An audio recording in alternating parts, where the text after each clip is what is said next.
oldest club in Spain. It's Monfils who'll kick us off. Best of 3 tiebreak sets.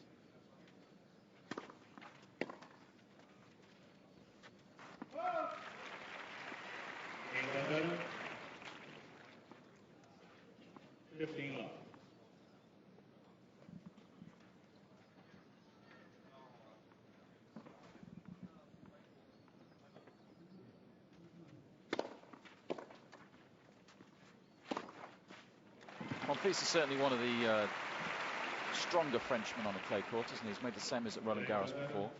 He's got the ability to move well. That's always important on a clay court. He's got the necessary weaponry with the big groundies. Likes taking the ball early. He's got good feel. He can slice well too.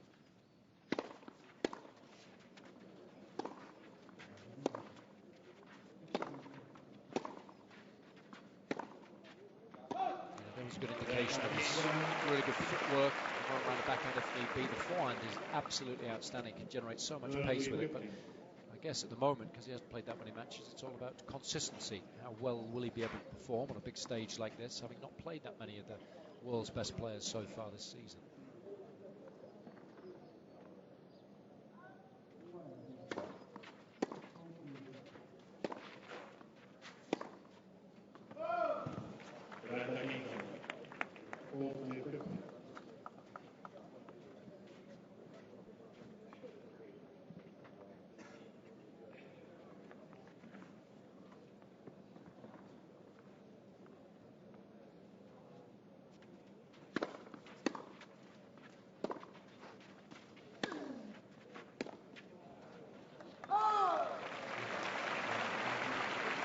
A fair number of mishits yesterday. It was very windy out there, very swirly. Although it's colder and wetter today, the wind has dropped. That's the good news. Much better playing conditions overall.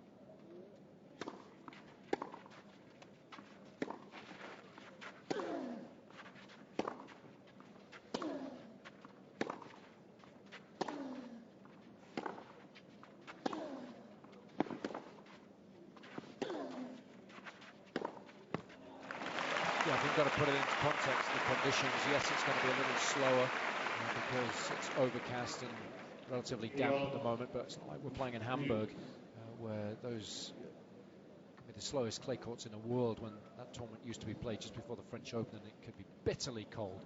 Very, very difficult conditions those, I think, this morning. You're absolutely right, Lee. It's really nice for the players.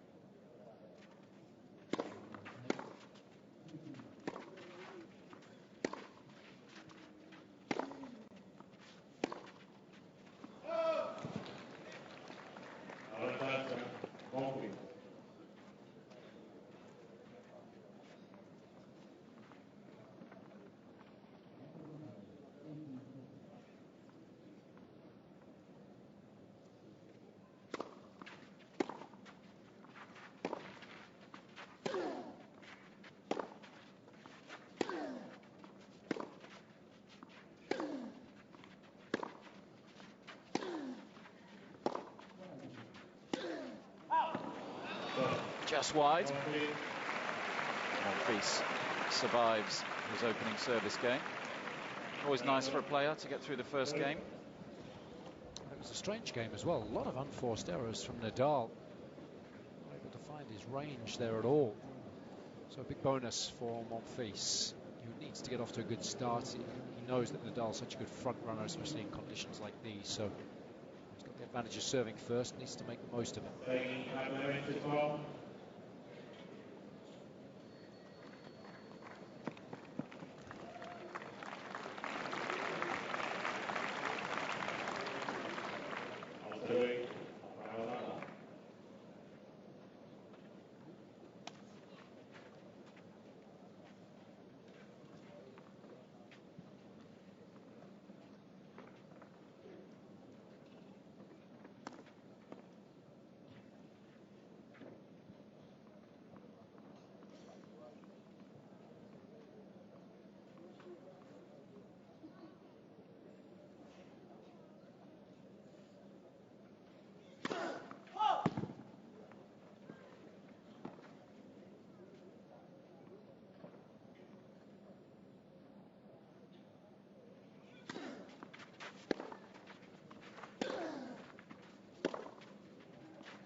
wonderful angle he created with that final forehand.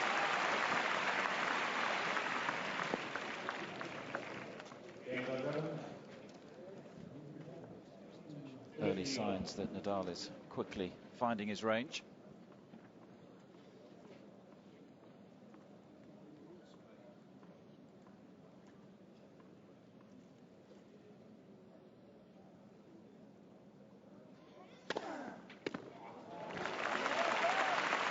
Nice big serve.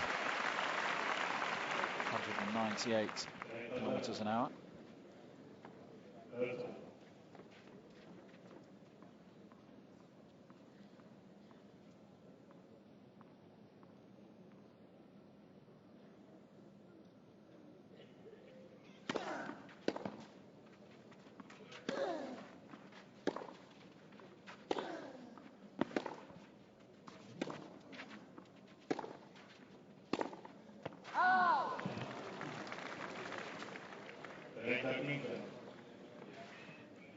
Making his third visit to Barcelona, Monfils, this year.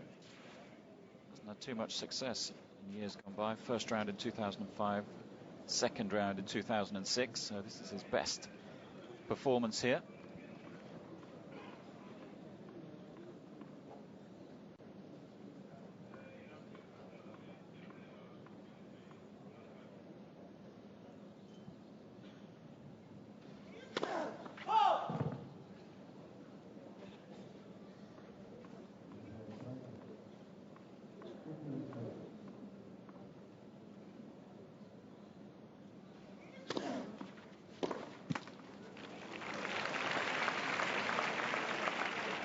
Nothing to compare to Nadal's record here, of course, though.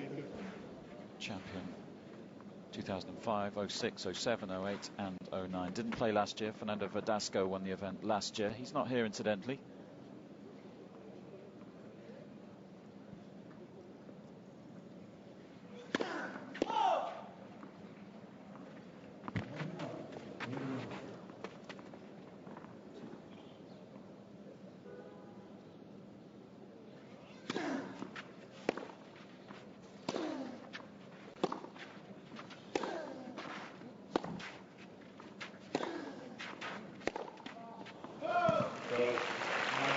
Nadal, of course, is the only player to have won a tournament 6 times in a row. In fact, he's won it 7 times in a row in Monte Carlo after last week.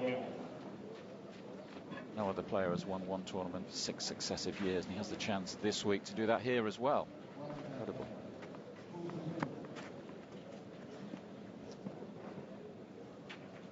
One apiece.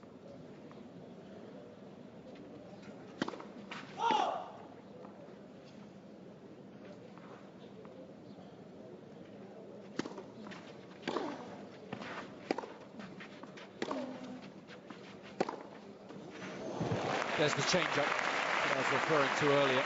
Forehand is phenomenal when he times it as sweetly as he did there. That's a good shot tactically as well, to go to the Nadal forehand. Does take a big cut at the ball on other surfaces. That's the tactic that a lot of players use, try and break it down. It's tougher on a clay court though, because it's a bit slower.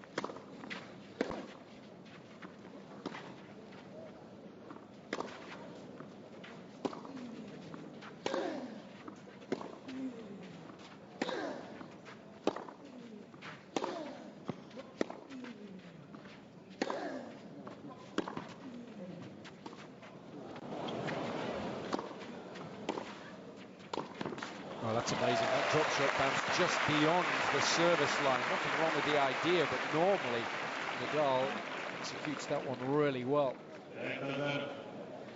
Yeah, not one of his best, was it? You can see he was a little embarrassed at the end of the point there. Nice bonus for Monfils.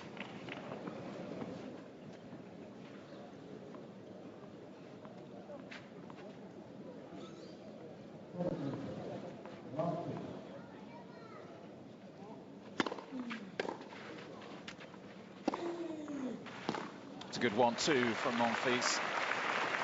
Big serve and a big forehand. Yeah, it's important to get a high percentage of first serves in. Even though you don't get a lot of cheap points on clay with it, you tend to use it slightly differently to try and open up the court, to allow you to use patterns of play that you like.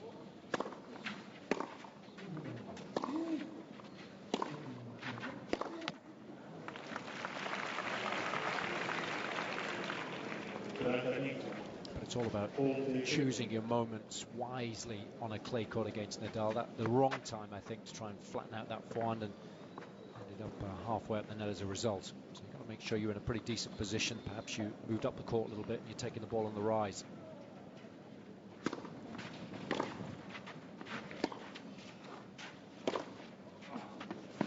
A wonderful angle. Such a beautiful shot there. He just made a slightly thinner contact with the ball and made sure that the racket head was in front of his wrists upon contact with it, so that he could create such a wonderful angle. Look at this. Magnificent shot. Takes something a little bit special when you're playing against Monfils to leave him looking a little leaden-footed. Has missed it. That 40 love advantage has disappeared in the blink of an eye. That's why that shot at 40 love was important. You think, oh, it doesn't matter, I've got a 40 love lead here, I can go for one here. But against Nadal, there's no cheap points usually, so it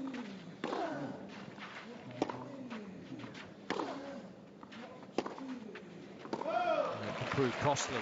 Suddenly you lose your concentration and you're in trouble. Out of nowhere, Monfils facing his first break point.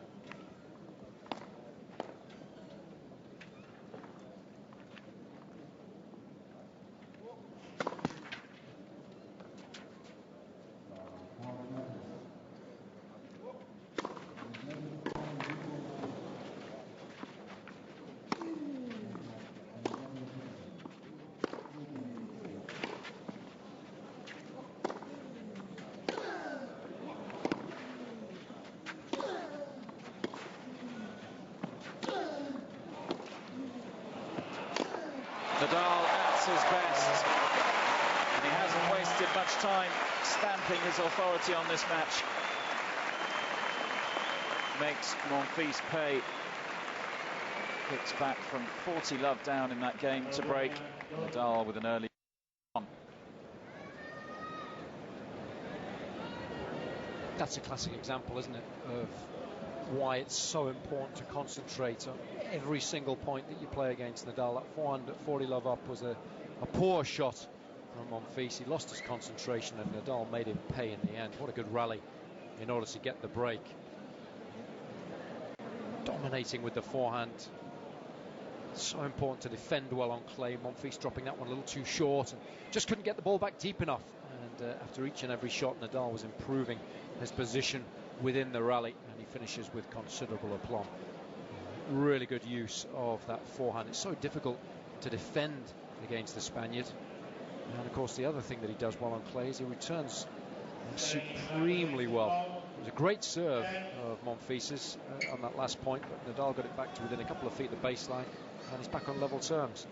So it's an incredible strength of the Spaniards.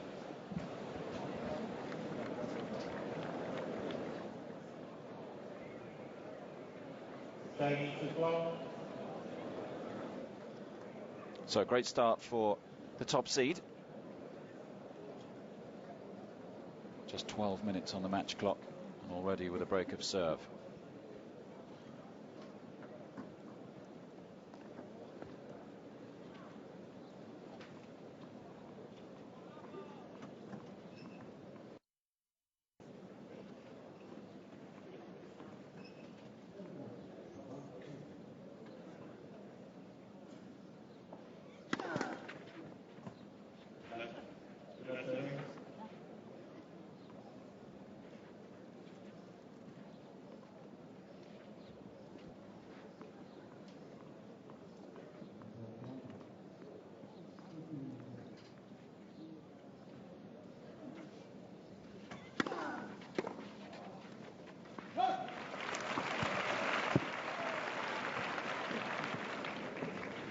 Nadal will be looking for his 6th French Open title in a few weeks' time, of course. 5-time winner at Roland Garros, as well as a couple of victories at Wimbledon, one at the US Open, and one in Melbourne as well.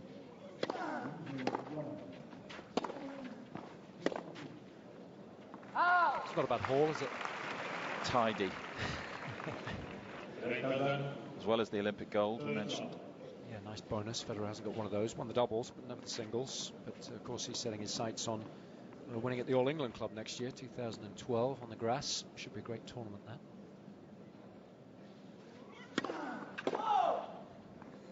Yeah, notice Federer's down to play Davis Cup in July, isn't he, against the Portuguese? Most of the big boys are, aren't they? Yeah. Because you have to play Davis Cup to qualify for the Olympics. So suddenly Murray's available, so is Federer. Nadal's going to play against the USA.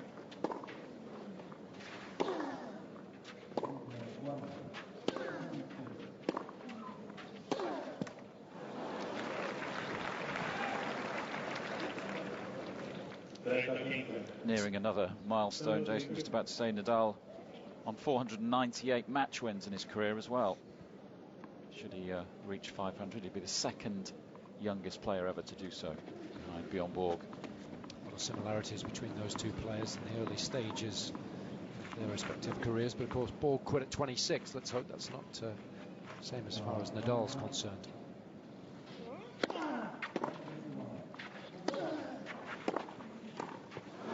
Interesting stat, that one, I think, because there's a whole generation of tennis fans who never watch Borg play, but it gives you an idea of, we're witnessing how good Nadal is. It gives you an idea of just how good Borg was as well. Yeah, and how he excelled on the clay, but of course the big difference as far as he was concerned was he was utterly dominant at Wimbledon as well. And back in the day, the difference between the clay courts and the grass courts was so much more than they are now. They've slowed the grass down at Wimbledon. They use different balls, so you play a similar style of tennis if you want at Wimbledon. Not back in the day.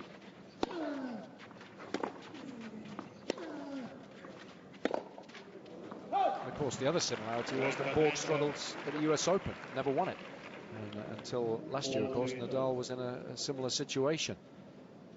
So they are truly great players, and a lot of similarities between the two. Borg the first, I think, to use all that excessive topspin, so consistent, such a good athlete, so tough mentally, just like Nadal.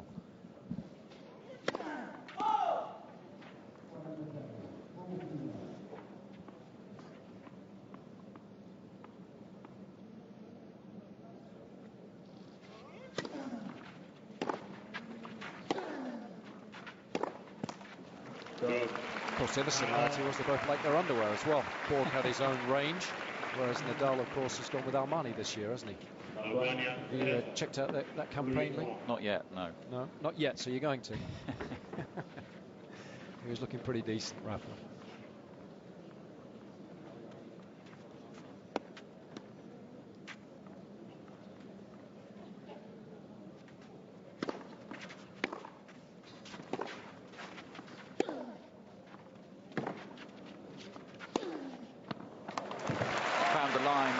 Forehand cross court. So good at dissecting the court, isn't he? With that forehand, makes his opponents cover such a lot of ground. I think in the last couple of years he started to play a little more aggressively on the clay.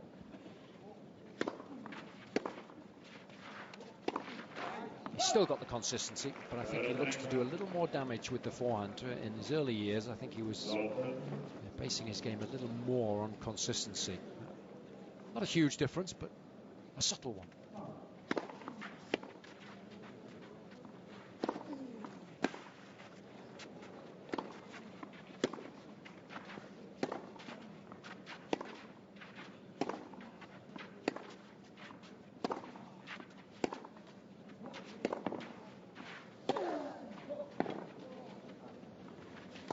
Brilliant. Wonderful use of the lob to take control of the point midway through that rally. And then a couple of great forehands to finish it off. I was just thinking midway through the rally, you're never feeling control against Nadal. How quick he was to get up to that short ball then. The racket head speed he used on that last shot. So worrying times for Roger Rashid, because this opening set now racing away from Monfils. The Frenchman facing 3 break points.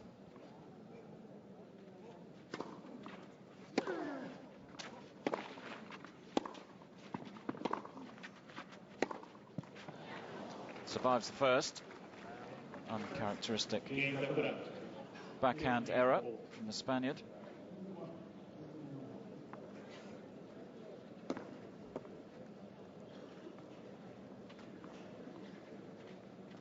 two to face, though.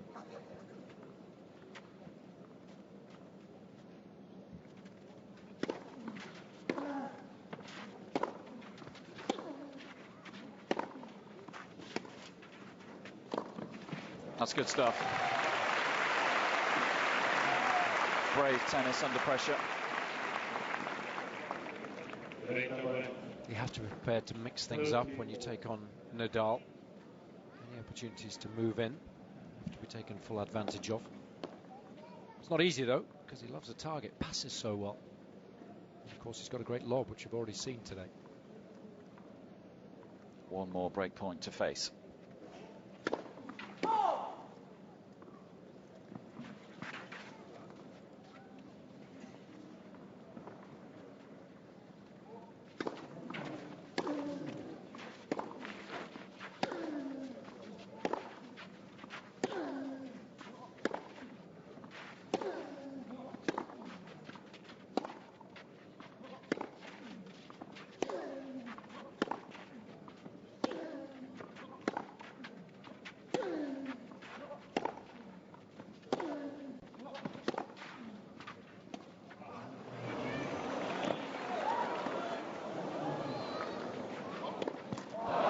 Exquisite tennis from Nadal, and he pounces once more.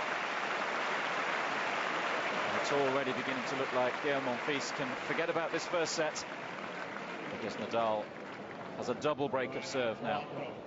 4-1, he leads. Such a good example, that last point, of how well he dominates with the forehand. He's just hitting shot after shot from side to side, but of course he's got feel on the backhand as well. Drop shot, such an intelligent one to use on a clay court.